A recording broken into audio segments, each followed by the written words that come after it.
Hello future doctors, चलो फटाफट शुरू करते हैं बायोलॉजिकल क्लासिफिकेशन का एक कंप्लीट जीरो से हीरो रिवीजन।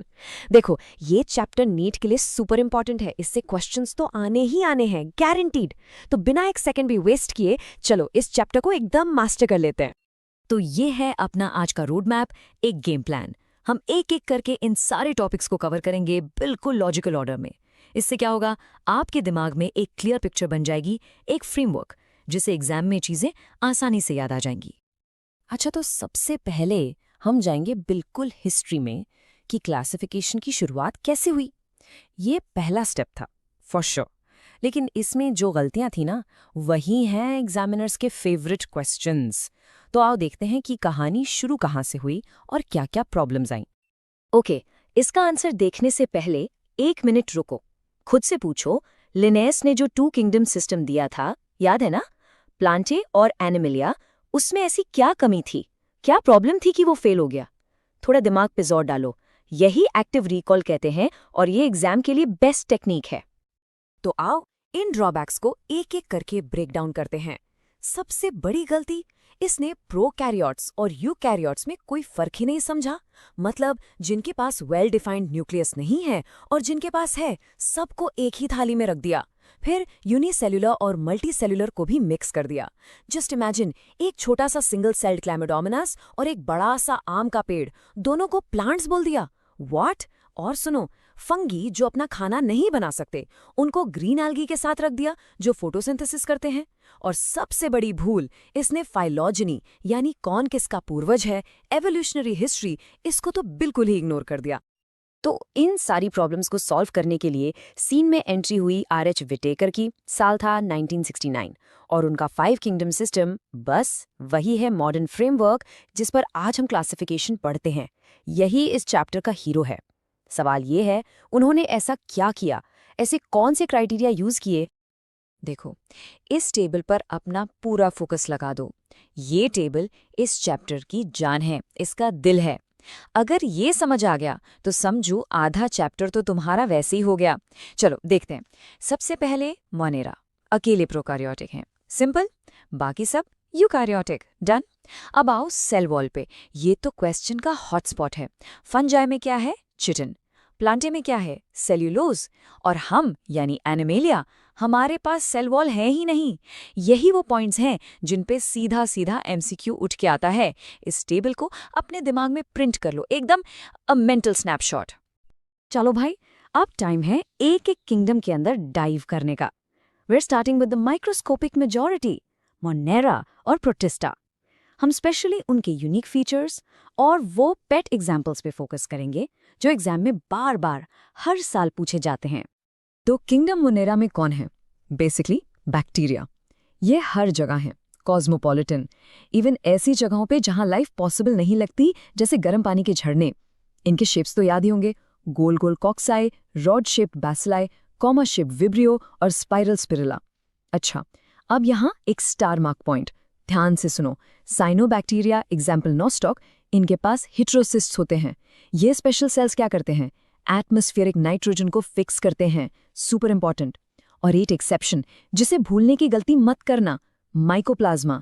ये सबसे छोटू लिविंग सेल्स हैं और इनके पास सेल वॉल है ही नहीं। ये तो क्लासिक नीट क्वेश्चन है दोस्तों। Next op, kingdom protista. इसमें कौन है? सारे के सारे सिंगल सेल्ड यूकैरियोट्स। ये ज्यादातर पानी में मिलते हैं और इनको ना बाकी किंगडम्स के बीच का लिंक माना जाता है। अब इसके सब ग्रुप्स पे लेजर फोकस करना। फर्स्ट, क्रिजोफाइट्स, जिसमें आते हैं डायटम्स। ये ओशंस के चीफ प्रोड्यूसर्स हैं। इनकी जो सिलिका की वॉल है ना, वो इतनी मजबूत है कि टूटती नहीं और जमजम कर बनाती है diatomaceous earth. Second, dinoflagellates, example gonyaulax. ये रेड टाइड के लिए फेमस है। Third, euglenoids. इनके पास सेल वॉल नहीं है, उसकी जगह प्रोटीन की लेयर पेलिकल है। और आखिर में प्रोटोजोन्स, हमारे एनिमल्स के प्रिमिटिव रिश्तेदार, अमोबा। और हाँ, मलेरिया वाला प्लाज्मोडियम भी इसी में है। याद रखना, यहाँ हर बोल्ड वर्ड एक पोटेंशियल एमसीक्यू है। ओके, अब बारी है किंगडम फंगाई की। ये ना तो प्लांट्स है ना ही एनिमल्स। ये है हेट्रोट्रॉफ्स की एक अपनी ही अलग दुनिया। इनको अच्छे से समझने के लिए इनके स्ट्रक्चर और इनके थोड़े से कॉम्प्लिकेटेड रिप्रोडक्टिव साइकिल को अच्छे से देखना पड़ेगा। रेडी? तो फंजाई की बॉडी कैसे होती है? लंबे पतले धागों जैसी। इन धागों को कहते हैं हाइफे। और जब ये सारे हाइफे मिलकर एक जाल, एक नेटवर्क बना लेते हैं, उसे कहते हैं माइसीलियम, राइट? अब कुछ फंजाई में इन हाइफे के बीच में दीवार नहीं होती, सेप्टा नहीं होता, तो वो एक कंटिन्यूअस ट्यूब जैसा बन जाता है जिसमें बहुत सारे न्यूक्लियाई तैर रहे होते हैं। इस कंडीशन को कहते हैं सिनोसिटिक हाइफे। और हाँ, ये पॉइंट तो अपने डीएनए में बसा लो। फंजाई की सेल वॉल चिटिन से बनती है, सेल्यूलोज से नहीं। ये इतनी बार पूछा गया है ना एग्जाम में कि अब तो नींद में भी याद होना चाहिए। फंगाई का सेक्सुअल साइकिल 3 स्टेप्स का गेम है। Step 1, plasmogamy. प्लाज्मा मतलब प्रोटोप्लाज्म, गैमी मतलब फ्यूजन। सिंपल, 2 सेल्स का प्रोटोप्लाज्म फ्यूज हो गया। Step 2, karyogamy. कैरियन मतलब न्यूक्लियस, गैमी मतलब फ्यूजन। न्यूक्लियाई फ्यूज हो गए। लेकिन एक ट्विस्ट है। हायर फंजाई जैसे एस्कोमाइसीट्स और बसीडियोमाइसीट्स में प्लाज्मोगैमी के तुरंत बाद कैरियोगैमी नहीं होती। बीच में एक वेटिंग पीरियड आता है। इस स्पेशल स्टेज को कहते हैं डाइकैरियोफेज, मतलब एक सेल में 2 न्यूक्लियाई N+N है बट अभी तक फ्यूज नहीं हुए। फिर आखिर में आती है कैरियोगैमी, जिससे डिप्लॉइड जाइगोट बनता है, और उसके बाद मियोसिस से हैप्लॉइड स्पोर्स। तो ये जो N+N स्टेज है ना, डाइकैरियोफेज, ये इनका सिग्नेचर मूव है, याद रखना। चलो, अब आते हैं फंगी की 4 क्लासेस पर। इनको कंपेयर करना ये नीट का all time favourite question type है, इसलिए ध्यान से देखना। इनके नाम याद रखने के लिए एक मस्त निमोनिक है, याद कर लो, फिजिक्स और बायोलॉजी दोनों। P for Phycomycetes, A for Ascomycetes, B for Basidiomycetes and D for Deuteromycetes। Simple है ना, फिजिक्स और बायोलॉजी दोनों। ओके, ये है एक डायरेक्ट कंपैरिजन। इसको ठीक से समझो। फाइकोमाइसीट्स P फॉर प्रिमिटिव ऐसे याद रखो। इनका माइसीलियम एसेप्टेट और कोइनोसिटिक है, यानी बीच में दीवार नहीं है। जबकि जो हायर फंजाई हैं, एस्कोमाइसीट्स और बसीडियोमाइसीट्स, उनका माइसीलियम सेप्टेट और ब्रांच्ड है, दीवारें हैं। क्लियर? अब आओ एसेक्सुअल स्पोर्स पे। फाइकोमाइसीट्स में स्पोर्स एंडोजीनियसली बनते हैं, एंडो मतलब अंदर, एक सैक के अंदर बनेंगे। लेकिन एस्कोमाइसीट्स में कोनिडिया एक्सोजीनियसली बनते हैं, एक्सो मतलब बाहर, एक स्ट्रक्चर के बाहर, जैसे एक फूल पे कलियां। ये अंदर वर्सेस बाहर, एंडोजीनियस वर्सेस एक्सोजीनियस, इस पे बहुत क्वेश्चंस आते हैं। और यही अंदर बाहर का फंडा सेक्सुअल स्पोर्स पे भी चलता है। ध्यान दो, एस्कोमाइसीट्स, इनको सैक फंगी भी कहते हैं क्योंकि इनके सेक्सुअल स्पोर्स, एस्कोस्पोर्स, एक सैक जैसी चीज जिसे एस्कस कहते हैं, उसके अंदर बनते हैं। तो क्या हुआ, एंडोजीनसली, और इनकी फ्रूटिंग बॉडी का नाम एस्कोकार्प। अब आओ बसीडियोमाइसीट्स पे, यानी क्लब फंगी। इनके सेक्सुअल स्पोर्स, बेसिडियोस्पोर्स, एक क्लब शेप्ड स्ट्रक्चर बेसिडियम के ऊपर बनते हैं, बाहर। तो ये क्या हुआ, एक्सोजीनसली, और फ्रूटिंग बॉडी बेसिडियोकार्प। क्लियर है? एस्कोस्पोर्स अंदर, बेसिडियोस्पोर्स बाहर, यही इनका मेन डिफरेंस है। और आखिर में आती है अपनी 4th क्लास, ड्यूटेरोमाइसिटीज। इनका निकनेम है इम्परफेक्ट फंगाई। अब इम्परफेक्ट क्यों? क्या इनमें कोई कमी है? हाँ, इनका सेक्सुअल रिप्रोडक्शन स्टेज अभी तक किसी ने देखा ही नहीं है। हमें सिर्फ इनका एसेक्सुअल या वेजिटेटिव फेज पता है।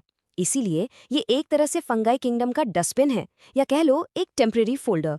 जब भी इनके किसी मेंबर का सेक्सुअल स्टेज मिल जाता है, उसको उठाकर उसकी असली क्लास यानी एस्कोमाइसिटीज या बेसिडियोमाइसीट्स में डाल देते हैं। रिप्रोडक्शन कैसे करते हैं? सिर्फ एसेक्सुअल स्पोर से, जिनका नाम है कोनेजिया, और ये बहुत इंपॉर्टेंट डीकंपोजर्स हैं। तो हमने 5 किंगडम्स देख लिए, पर कहानी यहाँ खत्म नहीं होती।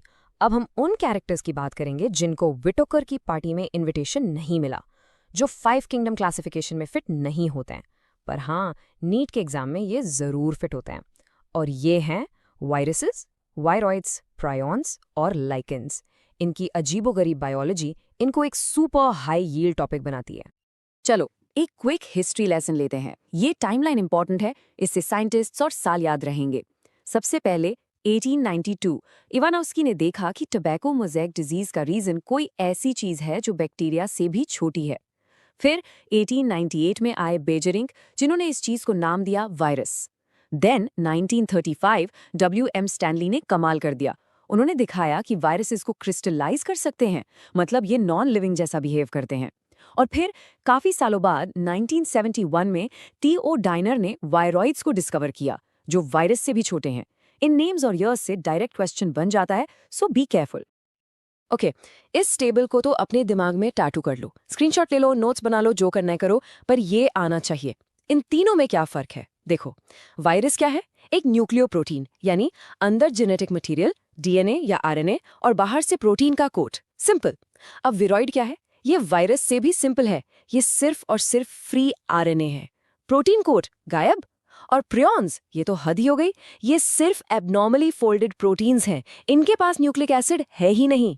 तो इक्वेशन क्या बनी? Virus is equals to nucleic acid plus protein. Viroid is equals to only RNA. Prion is equals to only protein. Got it? और इस लिस्ट में आखिरी है लाइकन। लाइकन क्या है? ये एल्गे और फंगाई की दोस्ती है, एक सिम्बायोटिक पार्टनरशिप।